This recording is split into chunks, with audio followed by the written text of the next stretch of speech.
오늘 본문은 사무엘상 30장 16절에서 31절입니다. 그가 다윗을 인도하여 내려가니 그들이 온 땅에 편만하여 블레셋 사람들의 땅과 유다 땅에서 크게 약탈하였으므로 말미암아 먹고 마시며 춤추는지라. 다윗이 새벽부터 이튿날 저물 때까지 그들을 치매 낙타를 타고 도망한 소년 400명 외에는 피한 사람이 없었더라.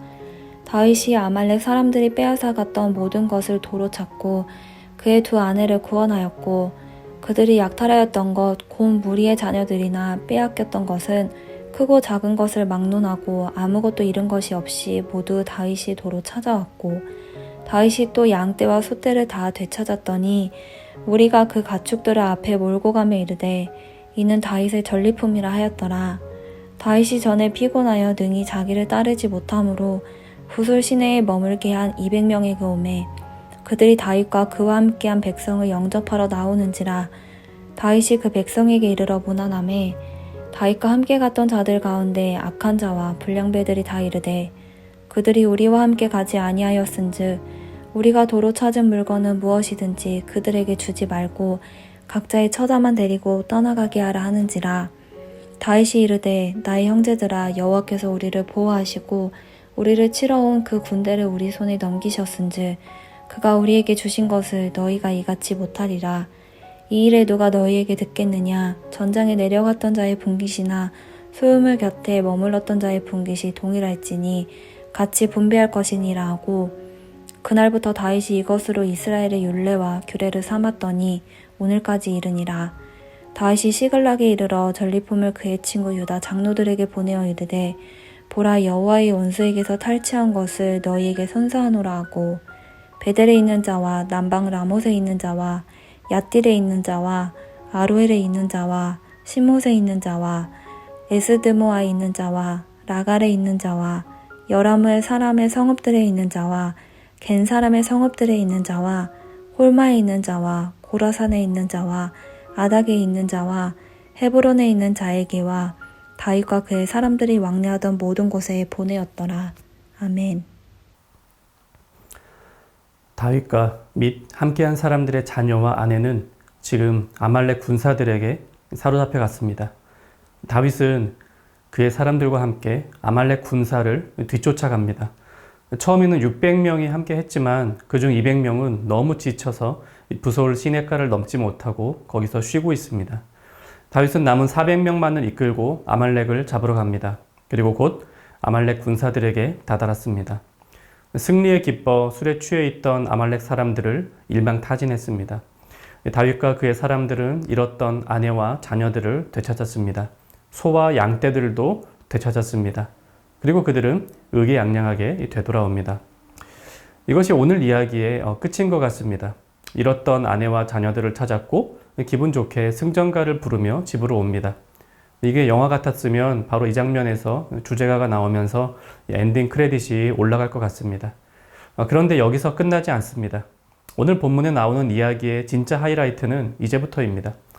승리한 다윗과 400명이 집으로 오던 길에 그들은 부솔 시내를 다시 만나게 됩니다. 부솔 시내에 누가 있습니까? 힘이 붙여서 함께 가지 못했던 연약한 200명이 있습니다. 그들은 멀리서 오는 다윗과 400명의 친구들을 봅니다. 그리고 잃었던 자신들의 아내와 자녀들을 봅니다. 다가가서 아내와 자녀들을 끌어안습니다. 그것으로 그들은 만족합니다. 그런데 22절에 보니 어떤 이들이 시비를 겁니다. 함께 전쟁에 나간 400명끼리만 전리품을 나누고 저 200명은 전쟁에 참여하지 않았으니 자기 아내와 자녀들만 데리고 집으로 가야 한다고 언성을 높입니다. 누가 뭐라고 했습니까? 200명이 전리품을 내놓으라고 이야기를 꺼낸 적이 없습니다. 어차피 이 200명은 전리품이 있는지도 몰랐습니다. 그들은 자신들의 아내와 자녀들로 만족하는 사람들이었는데 괜히 옆에서 먼저 시비를 거는 겁니다. 지금 이들에게 전리품을 나누어 주면 안 된다 말하는 자들도 사실은 전리품에 대한 소유권을 주장할 수 있는 입장은 안 됩니다. 왜냐하면 20절에 나오듯이 모든 전리품은 다윗의 전리품이다. 이렇게 모두가 인정하고 있기 때문입니다. 여호와 하나님을 의지하여 그분을 믿고 아말렉 진영을 공격한 것은 다윗의 리더십이었습니다. 모든 공은 다윗에게 돌아가는 것이 맞습니다. 그러니까 사실은 자신들도 다윗에게 전리품을 얻어야 하는 상황인데 그런 그들이 부솔 시내를 건너지 못한 200명을 향하여서는 눈에 쌍심지를 켜고 절대 저들에게는 전리품을 나누어 주어서는 안 된다 말하는 겁니다. 이때 다윗이 24절에 말합니다. 전장에 내려갔던 자의 분깃이나 소유물 곁에 머물렀던 자의 분깃이 동일할지니 같이 분배할 것이니라. 다윗은 공평하게 모두 함께 나누어야 한다고 말합니다. 그 이유가 무엇입니까? 다윗도 분명 전쟁에 나간 400명이 힘들게 싸우는 동안 부솔 시내의 200명은 쉬고 있었다는 것 압니다. 그럼에도 왜 그는 함께 나누어야 한다고 말합니까? 이유는 23절에 있습니다. 다윗이 이르되 나의 형제들아 여호와께서 우리를 보호하시고 우리를 치러 온 그 군대를 우리 손에 넘기셨은즉 그가 우리에게 주신 것을 너희가 이같이 못하리라. 우리가 오늘 전쟁에서 이기게 된 것, 이 전리품들을 얻게 된 것, 이 모든 것은 여호와의 은혜이다. 하나님께서 승리를 주셨으니 전리품도 하나님의 것이다. 우리는 모두 공평하게 나누는 것이 합당하다. 다윗은 이렇게 말하였고 이것이 이스라엘이 대대로 지키는 규율이 되었습니다. 오늘 본문에 나오는 이 이야기는 주님의 몸된 교회의 특징을 두 가지로 우리에게 말해주고 있습니다. 첫째, 우리는 모두가 값없이 받은 자들입니다. 우리 중 누구도 그리스도를 통한 구원의 감격과 성령님이 주시는 풍성한 은혜에 자신의 공이 있다고 말할 수 없습니다. 모든 것은 은혜로 거저 우리에게 주어진 것입니다. 교회는 이렇게 모두 값없이 은혜를 받은 자들이 모였으니 우리 가운데는 높고 낮음이 없습니다. 먼저 되고 나중된 자가 없습니다. 둘째로 교회는 나눔의 공동체입니다. 자신의 소유를 탐하는 자는 주님의 교회에 어울리지 않습니다.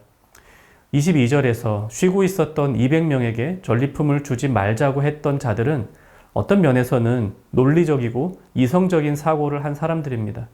그러나 성경은 그들에 대하여 이렇게 평가합니다. 악한 자와 불량배들. 이때로 교회에는 매우 이성적인 사람들이 있습니다. 그들은 냉철한 지성이 넘칩니다. 그러나 그런 사람일수록 은혜의 법칙을 모르는 경우가 종종 있습니다. 자로 잰 듯한 일처리는 때로 하나님의 지혜가 파고들 틈이 없게 만들기도 합니다. 하나님은 거저 받은 은혜로 교회를 세우시고 우리가 거저 주는 원칙으로 살아가기를 원하십니다. 교회는 은혜가 흐르는 곳이어야 합니다. 함께 말씀을 생각하며 기도합시다. 이 값없이 주신 구원에 항상 감사하는 삶을 살게 하옵소서.